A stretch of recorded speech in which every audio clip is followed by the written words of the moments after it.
सीता बोलो। ओम नमः पार्वती पदे हर हर महादेव।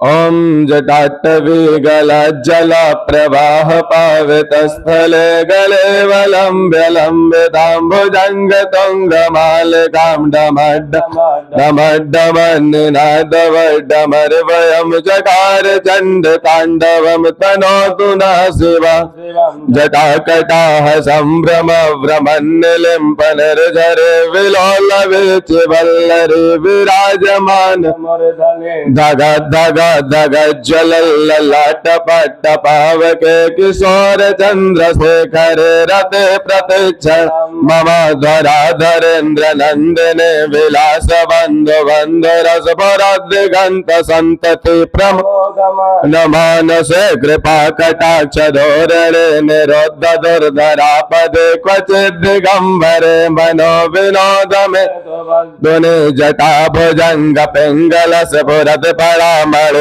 प्रभा कदम्ब कुमकुमद्रव प्रलिप्त दिग्वधो मुखे मदन्द सिन्धु स्वगोत्तरे यमे दुरे मनो विनोद मद्भुतं विवर्त भूत भर्तरि सहस्रलोचन प्रवृत्त शेखर।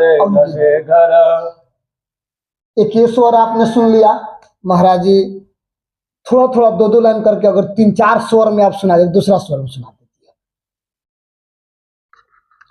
2-2 लाइन 4-4 लाइन, ताकि दर्शकों तो आपका स्वर पहुंचे, अलग अलग लोगों को मन में आए, भावना है कि हम इस भावना से भी इस स्वर में भी बोल सकते हैं, पढ़ सकते हैं। एक और स्वर है जो प्रचलित है जी जिसमें हम लोग अभ्यास करके बोलते हैं, थोड़ा सा शीघ्र में है। जी। ओम जटाटवी गलज्जल प्रवाह पावित स्थले गले वलंब्य लंबितांबुजंग तुंग मालिकां डमड्डमड्डमड्डमन्निनादवड्डमर्वयं जगार चंदडांडवं तनोतु नः शिवा शिवाम। एक ये हो गया जो कि चल रहा है, एक और है। ओम जटाटवी गलज्जल प्रवाह पावित स्थले गले वलंब्य लंबितांबुजंग। जानना चाहेंगे कि भगवान भोलेनाथ को पत्र क्यों नहीं चढ़ाया था, केवल 3 या 4, और कई जगह हमने सुना है कि किसी को 6, 7, 8 पता वाला मिल जाए तो भाग्यशाली होता है, तो इस पे प्रकाश डाल देते। देखिए गुण बताए गए हैं 3 ही। कौन कौन गुण है? तो नहीं पता महाराज, हम अल्प ज्ञानी सत, जी। रज और तम, ये 3 गुण हैं। ताप कितने हैं? 3 ताप हैं। कौन कौन? दैहिक, दैविक, भौतिक, जिसको मतलब संकल्प इत्यादि में आचार्य गुणों के द्वारा जो है संकल्प में पढ़ाया जाता है।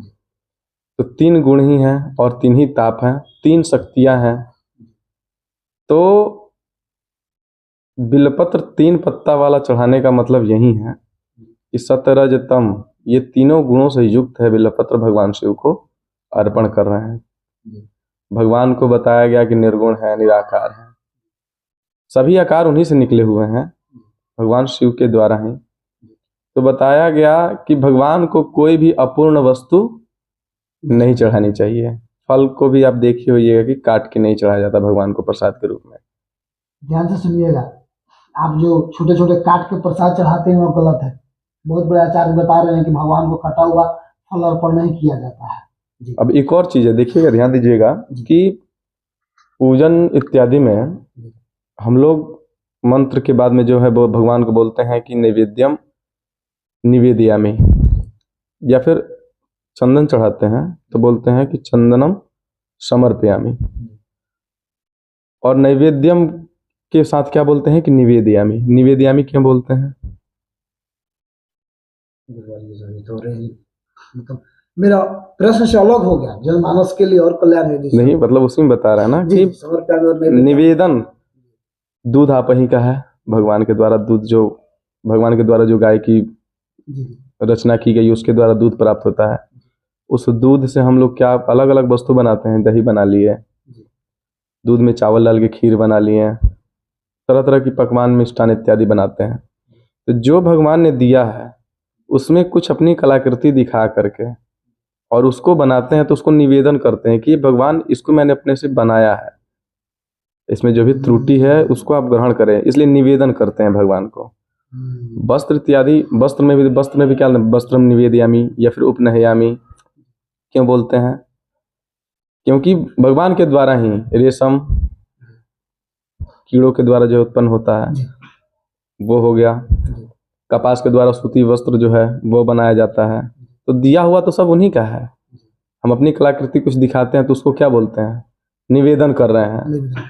और जो वस्तु भगवान के द्वारा खुद बनाई गई है, जैसे फल, फलम समर्पयामि, तो ये समर्पयामि और निवेदयामि का होगा। इसी प्रकार भगवान ने बिल्वपत्र बनाया कैसे है? 3 पत्ते वाला ही, क्योंकि गुण 3 है, ताप 3 है, तो भगवान को अपूर्ण वस्तु नहीं चढ़ाना चाहिए। इसीलिए 3 पत्ते का ही बिल्वपत्र जो है भगवान को चढ़ाना श्रेयस्कर होता है, लाभदायी होता है। निवेद्यामी का अर्थ और बिल्वपत्र चढ़ाने का अर्थ आपने सुन लिया। देखते रहिए।